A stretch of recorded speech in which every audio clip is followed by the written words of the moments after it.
I'm Johnny Buchanan. Now, if you watch this channel with any regularity, you'll know that I'm becoming increasingly obsessed with two things: new ways of being creative and potentially looking at the behaviors of third-party plugins and seeing whether or not we can make a kind of logic version. And what we're going to do in this video is we're going to take inspiration from the utterly brilliant plugin, which is ShaperBox from CableGuys. What it does is to allow us to create a series of what are referred to as breakpoint envelopes.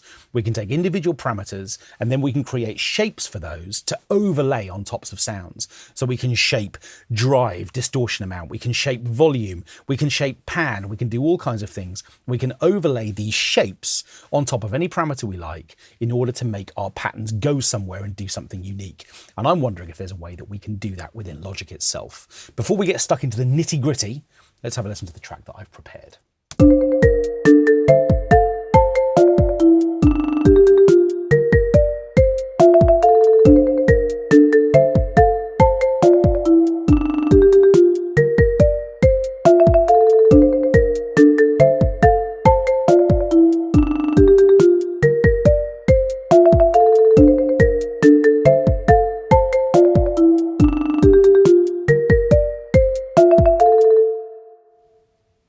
So just three sounds within this track, two of which are pattern sequences. You can hear this marimba part, and you can see even really that the way that the little variations are being created is what we refer to as repeated notes. So within the pattern itself, what I've done, you can see the pattern here, is what I've done is to select repeat, which is one of the options which is right here. And you can see that I've chopped up individual slices into 4 notes, or many more than 4, or little triplets here and there, and that's what's providing that little bit of variation.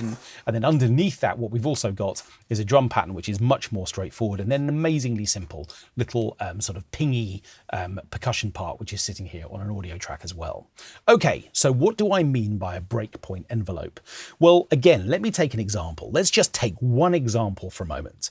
Let's suppose what I want to do is to add to my marimba part a kind of tape-based sort of saturation effect. For that, I might use Chromaglow. So far, so straightforward.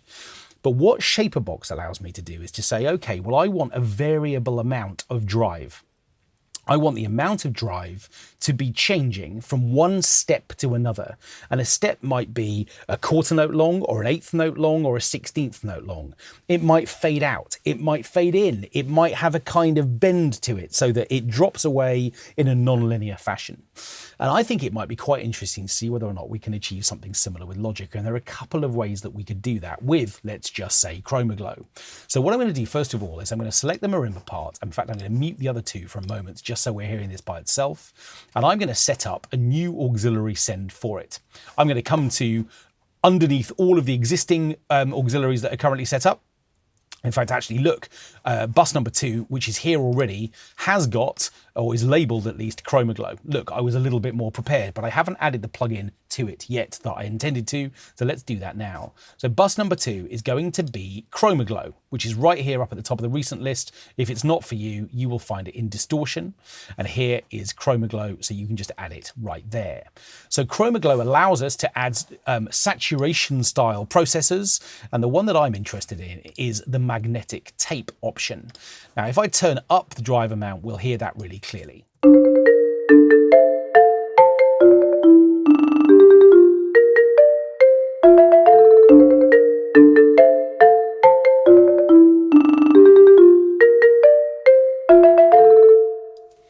Okay, so there's our overall drive amount, and if I decide it's a little bit bright and a little bit fizzy, I might choose to roll out a little bit of the top end. I think I am going to do that. I'm just going to limit the kind of frequency range of this effect just a little bit, a bit more around the middle. And what we could even do would be to set the drive amount a little bit higher, just so we've got the potential for it to be really big. Now, what I mean by a breakpoint envelope might be, okay, well, let's suppose what I wanted to do was to automate this drive parameter, thinking about a kind of value from a rhythmic perspective that gives me a block or a value of that amount for, let's say, every 8th note of my track. What I want to do is to be able to create an undulating pattern of drive information which can sit underneath the marimba and is constantly providing variation and shape to the way that this particular plugin is going to work. Okay, well, in order to achieve that, what I need to do first of all is to make my Chromaglow track an active part of my project. And I can do that by control clicking it and creating a track. And what that's going to do by default is it's going to give me a new auxiliary track. And what I can then do is to create a region for it. Okay, well, that's kind of weird. What it's actually done, I think because the last region that I created was a pattern region, is it's attempting to create a pattern region for Chromaglow. That isn't what I want. So what I'm going to do is I'm going to delete that, and I'm going to be a little bit more careful with my pencil tool. And this time what I'm going to do is I'm going to, in fact, control click, and I'm just going to create a MIDI region instead, and that's just going to give me a single block. And that's what I want for this particular instance. Okay, what I'm then going to do is to zoom in, so we can just see this a little bit more clearly. And then what I'm going to do is I'm going to use our favorite key command of all time, which is multiple divide. That is Option and click on the first note value you want to select. And when you release, what you'll find is that Chromaglow will then be broken up, or this auxiliary region will be broken up into eighth note slices. So far, so good. Now, what I want to be in a position to do is to then find the parameter that I want to automate. And that one is going to be Chromaglow's drive control, which is right here. Now, what I want to be able to do now is to create an individual amount of this for each individual eighth note slice. So what I really need is a way of being able to lasso a value around each individual slice. And there is a key command for that, which is up here in the mix menu in Create Track Automation, and it is the excellently titled Create 2 Automation Points at Region Borders. What that means is I'll get 2 points at the beginning, 2 points at the end, and that means I can make a line or a curve which is completely unique to that individual slice. Okay, I'm going to select it. Now, what's kind of annoying is that if I decide I want to do that for multiple regions and I select them all and I remember the key command, which is Control, are you ready for this? It's Control, Shift, Command, it's like doing Twister with your fingers, and then 2. Great, I get my 2 points, but it doesn't create an individual 2 points around every single region. It puts one at the beginning of the selected one and one at the end. That's kind of annoying. So what I need to do is to now think about 2 key commands, which is the one that we've just learned, Control, Shift, Command 2, and then I'm going to arrow to the right, and then I'm in a position to kind of pick up the pace here and go like a sort of ninja through all of the remaining regions until I've got them all nailed. Well, that's not so bad, is it? Okay, so what I've now got is a series of potential lines, values for each individual slice. And now I can create the pattern that I want. So let's suppose what I want to do is to start with the amount that we've got at the moment, and then I want it to step down. And then I want it to drop down to almost silence, but then maybe ramp back up, which means I could knock that point out so we get an up ramp. Maybe what I want to do now is to have a kind of down ramp like that, but maybe what I want to do here is to add a little bit of a curve to that one so that it falls away in a non-linear fashion, or indeed I could even create a little S shape by dragging left or right. Let's do that. Let's then suppose is actually what I meant to say, that we wanted this to come back up again, but again in a kind of non-linear way, and I just get that kind of a shape. And then we could even finish with a little bit of something, again, maybe a little bit more ramp-based, having stepped back down. And here is a shape. Okay, well, having created that shape and having used my little markers to be able to create a shape on each individual slice of the eighth notes, what I can then do is to select all of these and I can join them back together. And by doing that, what I've now got is a kind of key. This shape is something that I can now use over and over and over again. Now, one thing I could do immediately would be to say, okay, well, a 1-bar pattern is fine, but let's suppose I want to create a 2nd bar. Well, if I drag this to the right whilst holding down the Option key, of course, I have the option to copy this data, which means having created it, of course, it's not that hard to create variations to it. I could even create the overall shape that I had before, retaining most of these points at the same time as just creating something with a little bit of variation in it, and we're in good shape. But of course, all the while, we aren't actually hearing what this is doing. So let's do that next. What I'm going to do is I'm going to put a loop around this. Now remember, this is the drive amount. So what this should do is to give me varying drive all the way through this pattern. And I'll show you what I mean by opening Chromaglow at the same time. We should see the drive parameter showing us the current value.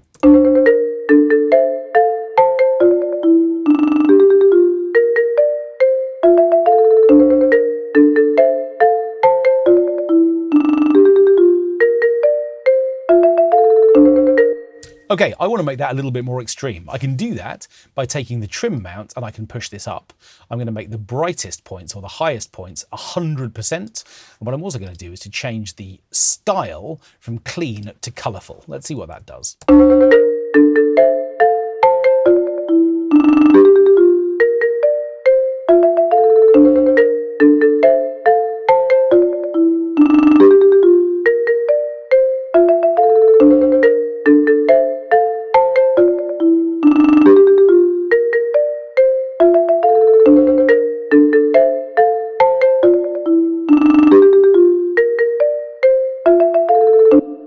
So it's really nice to have that variation from a kind of tape perspective. Okay, well, let's then suppose we now have a 2-bar kind of parameter key, if you like. When I'm talking about key, what I really mean is a sequence, a thing that we can use multiple times. And really, to understand what I mean by that, let's create another auxiliary. I'm going to come back to my original marimba part, and I'm going to create a brand new reverb treatment for it. This time I'm going to use the next available bus. That's going to be bus number 3. I'm going to add the Quantec room simulator. I'm going to create a nice yardstick style, super bright, super lovely thing. We'll make it nice and shiny so we can really hear it. And that sounds like this.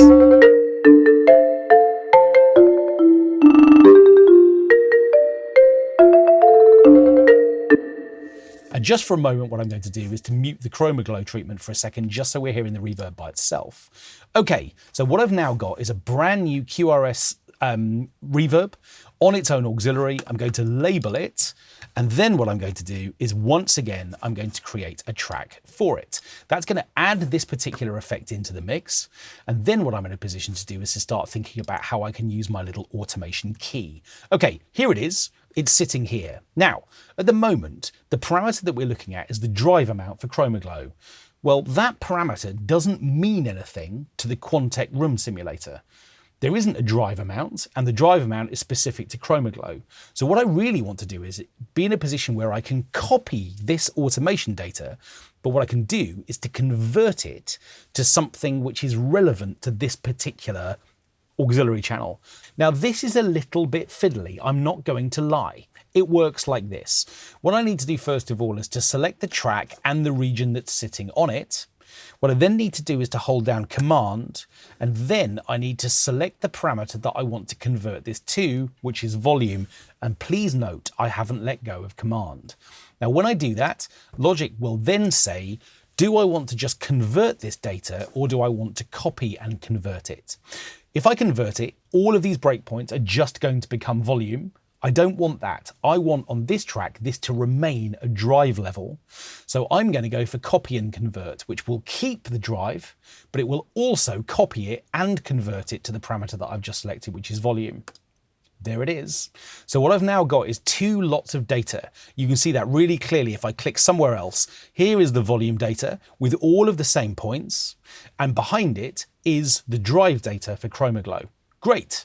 So what I can then do is to copy this, Option and click up to the Quantec room simulator, and this time I'm just copying it. And what that's going to do is to take the volume, and it's going to ignore the drive amount because, as I said, drive doesn't mean anything to this particular track. So now the question is, do I want the volume data on Chromaglow too, or do I just want that to be drive? Well, before we learn how to reset it, let's hear it. What I'm going to do is to mute the Quantec room simulator for a second. This is our marimba with now drive and volume using the same breakpoint envelopes. It's a brave new world again. Again, another brave new world.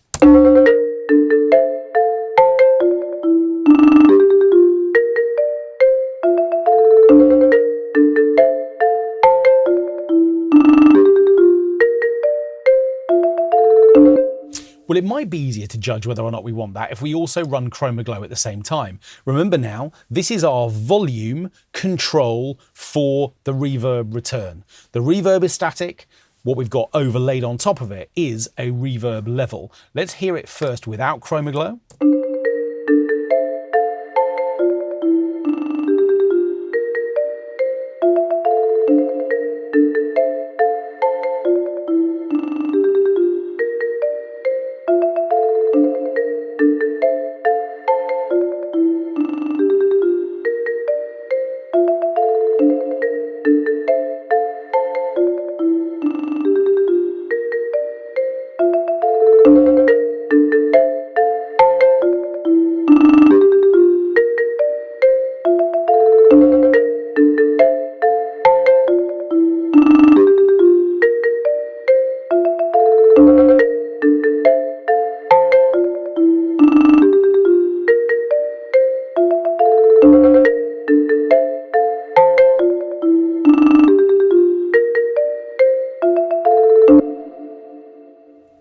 That's really nice. And now that we've got these two parameters side by side, I'm in a position to start making variations to it. So I've now brought that drive amount back down again. Now our ears are tuned in a little bit more. We can certainly use a little bit less of it. Now you might be thinking, okay, well, what if I decide that the Chromaglow treatment is just too loud overall? Well, the problem we've now got is that we've got volume controlled via automation. So there's not an easy way for me to be able to turn this down. Now, I suppose I could absolutely trim the volume return. That would be one way that I could do it and bring all the levels down. But I am getting quite close to kind of a really low level over here. So if it turns out that I had created a breakpoint that went all the way down to silence, actually this wouldn't do anything because I can't trim something which can't get any quieter. So if you find yourself in that position, another plugin you might want to consider would be the gain plugin, which I can find in the utility folder. What that's going to allow me to do after the effect is to then just trim its volume a little bit. So if I wanted to take a couple of dBs off the Chromaglow treatment, I could. The other thing is that obviously, I'm splitting hairs slightly, but it's going to be useful to me to make sure that all of these are labeled correctly. I'm just clicking on that and just making sure that the QRS is being printed on that file, because every time I add a new effect, I'm going to be in the same position. Now we can probably ever so slightly speed up what we do next. Let's think about what else I might want to do. Well, it might be quite interesting to also have this volume shape on the reverb become pan. What if I was to take all of these points that I've got already and to turn them into pan data so that this reverb not only had volume shaping, but actually it moved from side to side as well? Another thing that I can do within ShaperBox. Okay, well, hopefully that should be a little bit more straightforward. I need to click on the track and make sure that the region is selected. I need to hold down Command. I need to come to volume. And this time what I'm going to do is to drop into the main area, come to pan and select the absolute value. And again, Logic's going to ask me if I want to copy and convert it. I definitely do, because I want the volume data. And hopefully what that's going to do is to also give me a pan amount. Interestingly, it seems to have turned this upside down. And that's fine. That might be really great, actually, the idea that we've got volume now mapping pan to the right rather than to the left. Actually, when I say it's upside down, I guess I thought it was going to follow those same shapes, but it makes as much sense for it to be panned first on the right as it does on the left. Shall I stop talking and press play? I feel like I should.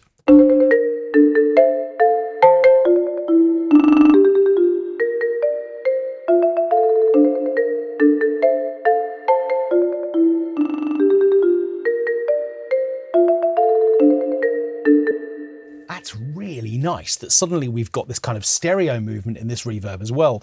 Now, again, what can I do to make this more extreme? We already know that the trim value will allow me to pull data around. And actually, as it turns out, what I can do is to slightly squeeze it in that direction.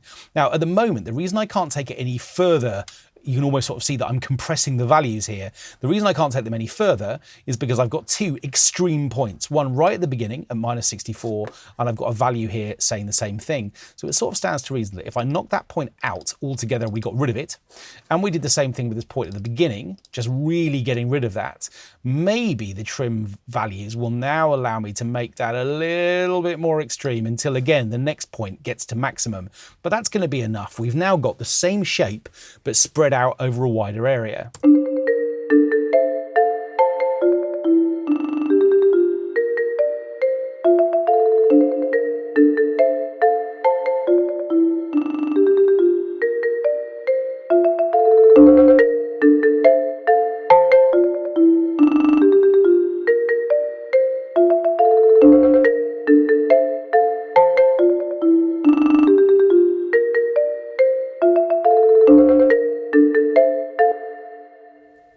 that's really nice. We're going to add one more effect, and hopefully this time it'll be nice and quick. I'm going to select the parameter, the original track. I'm going to create one more effect for it.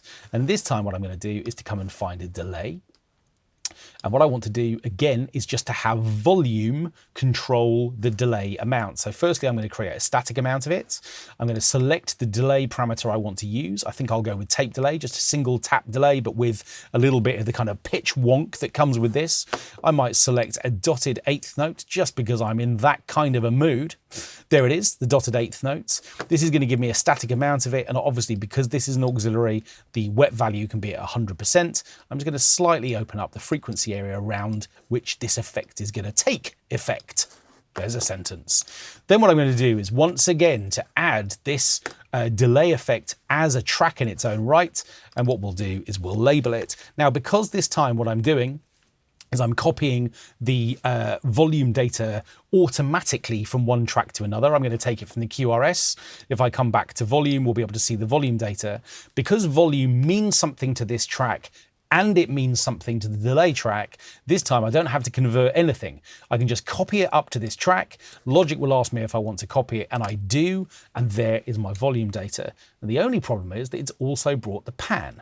Okay, well that might be absolutely fine, but it might not be. So how can I get rid of it? Well, before we get rid of it, let's just hear it. Again, here is the delay by itself.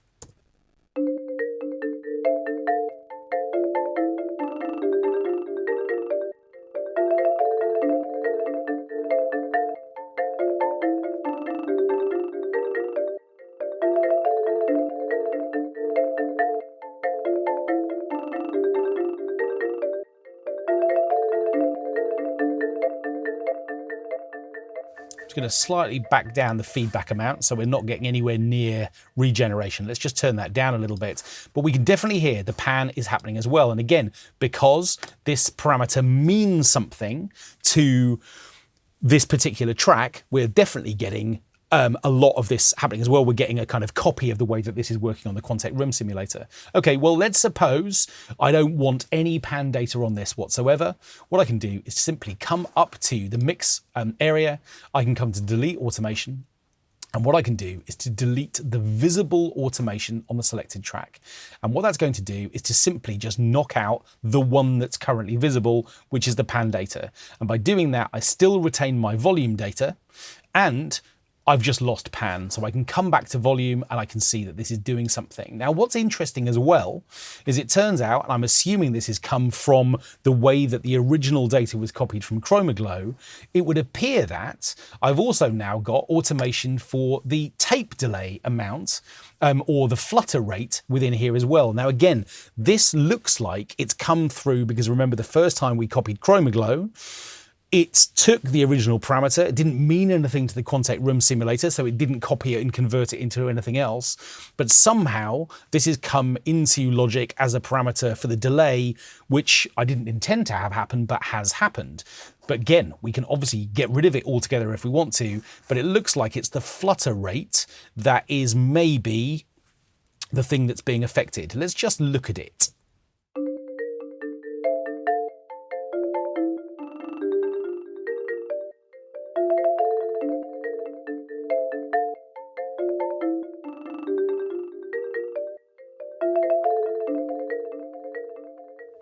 Okay, well, whenever something random like this happens, it obviously presents an opportunity. Flutter rate works alongside flutter intensity. This, in other words, introduces a kind of random little pitch element to the tape delay. Well, we could make more of that by also using our breakpoint envelope to control the flutter intensity. We know how to do that now. What we're going to do is to make sure that our track is selected and the region is selected. And then what we're going to do is to hold down Command, and then we're going to come and find that parameter. So within the tape delay, hopefully here, flutter intensity is here as well. And when I click on it, Logic again is going to ask me if I want to copy and convert it, which I do. So now we've got yet another line, which is now going to be working with these two things working together to produce extra flutter.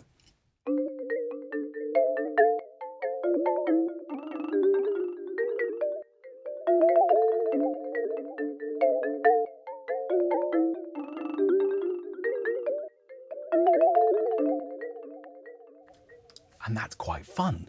Again, if we wanted to, we could slightly trim that so that it's not quite as intense. Although to do that, I am going to need to knock out that point, which is at 0. So of course, it's not a completely precise science. There is some variation that's coming in, which I didn't intend, but of course we can always make the most of that. And I would really urge you, if you find that little random things are happening, before you just get rid of them altogether, you know how to do that, select it, come to mix, come to delete automation, get rid of the visible automation, no problem, it will disappear. But before you do that, check it out, see what it's actually doing. Okay, let's hear all of these treatments together.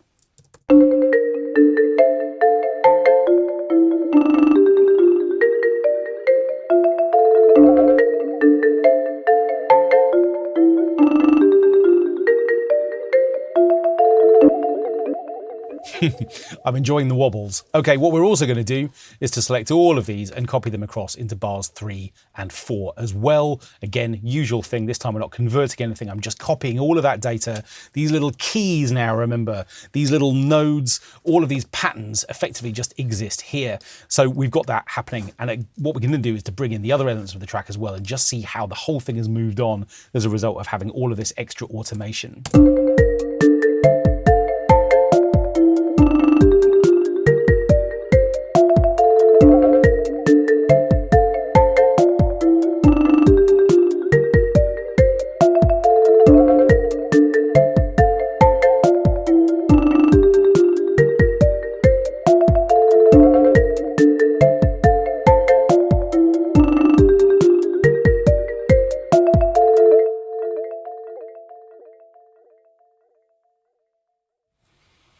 I think that's really interesting. The idea that we can create a single pattern, and what we're then in a position to do is to use that as a key, as a little unlocker for other parameters relating to different types of effect. Most of the time, volume is going to be the most effective one of those because it overlays a kind of shape on top of any effect you like. Here's an opportunity to create long reverbs that fade in from one point to another, for instance. And of course, that's going to be effective on reverb and delay and a whole bunch of other effects. Volume is always going to be a parameter, which is going to be relevant to any effect you might want to use. But what we've also discovered with Chromaglow is that, of course, we can pick out individual treatments relative to, or relevant to, I should say, an individual effect. So whether that's the drive amount within Chromaglow, whether it's the flutter amount within the tape delay, we could pick out an individual parameter from the Quantec Room Simulator to help shape its reverb over time. So we've got effect-specific parameters, and we've got the more general ones like volume, like pan.